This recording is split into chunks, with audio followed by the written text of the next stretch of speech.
this had to be big news to them. Yes, they were notified just after we made the arrest. They were actually one of the first people that we went to notify, and as you can imagine, it opened up a whole different set of emotions for the Brink family.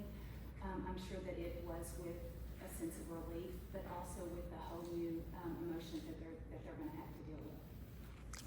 And then, of course, we'll ask what led to this and talk about the person arrested, what you can't say.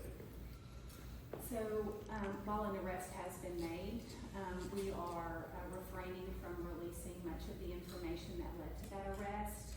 We still have a lot of work to do in terms of, securing a conviction, because that's our next big focus right now. But we will release some details as they become available that we think are pertinent. The community deserves to know what happened and what led to that arrest, and we'll be happy to share that when the time is right. Can you confirm, we've seen video of an arrest made at this Lupita's Beauty Shop in Springdale. Can we confirm that that's where he was taken into custody today? Yes. So that was him? Yes. Do we have any sense of a motive, or do we feel this was random at this time? We're not gonna talk about his motive right now. We're still exploring and determining exactly what that motive was. So it'd be a little premature for us to speak on that tonight. Anything on this gentleman's background here locally? We're getting word he might have been a youth teacher in the area. Is there anything of that sort that you can confirm for us tonight? So what I'll say is he just recently moved here and had gotten a job to work at a local school here. Do you know where he moved from? I believe it was Oklahoma. From Oklahoma. Are you able to share where he was arrested specifically? It was the barber shop that this gentleman just mentioned. Did the public play a role in this arrest, or I'm just wondering how this happened? You have investigators and the word out there. How did we get to here? So I will say that the public was instrumental. When we pushed out the initial information, we were asking for any video.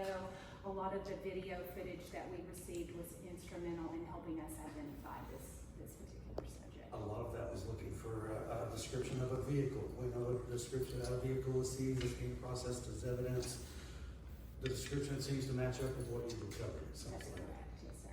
Can you talk about the calls, the tips? State police had to be flooded with calls and how difficult it is to sort through those and vet through those and really get to the core of this investigation. The tips were, I will say, overwhelming. Once we set up a tip line, we were able to manage those quite well. But when we have to have that public assistance, and when we opened up that tip line, we were able to see what the public was interested in helping us, and it was overwhelming. We were getting them from Washington State, we were getting them from Illinois. They were coming in across the country, so they were instrumental. When we think about what's going to happen next at Devil's Den, is there any sort of worry or concern that we might see a repeat, or we might see a decrease in the amount of people wanting to go to state parks at this point? That's a shaky one. What the impact will be. I know it has greatly impacted this family with their loss, and as we kind of look forward to kind of navigate through this process and look at reopening trails and reopening other parts of the park, we're going to just kind of take our time. Right now they're going to remain closed. I want to make sure that the Brink family has time to grieve, go through this process, time for our staff to assess the situation, and then we will reopen it at the appropriate time. And during that Maybe assessment, one or two last questions. we've asked for information, the overall assessment. Could that include possible changes, parts, maybe more?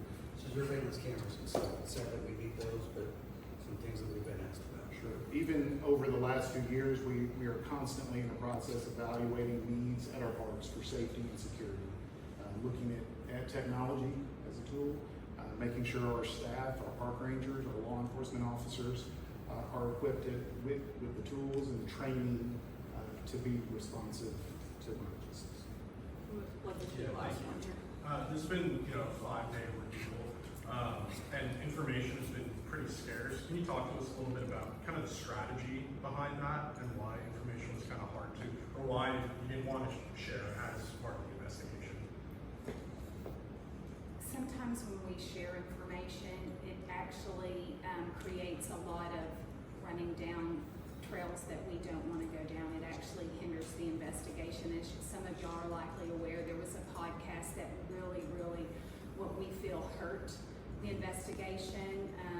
The interviews that were done were spreading information that we were using to help locate, because the last thing we wanted to do was for him to be alerted that we were onto him, so to speak. And so that we try to give information that's going to help us identify this person, but we don't want to give anything that we don't want them to go underground. We don't want them to go into hiding, and so that's why we were very deliberate with the information and really on the timing that it was delivered. So that was kind of the strategy. Thank you. I'll just close out again by saying a big thank you to the men and women of our law enforcement, again, across every level, individuals who have stepped up and offered tips and information to our state parks team and their staff for everybody's collaborative effort over the course of the last several days. And again, we ask that every Arkansan remember his family and lift them up in prayer and offer condolences and comfort to them in any way that you can. So thank you all again, and again, appreciate our law enforcement and prayers for all of Arkansas.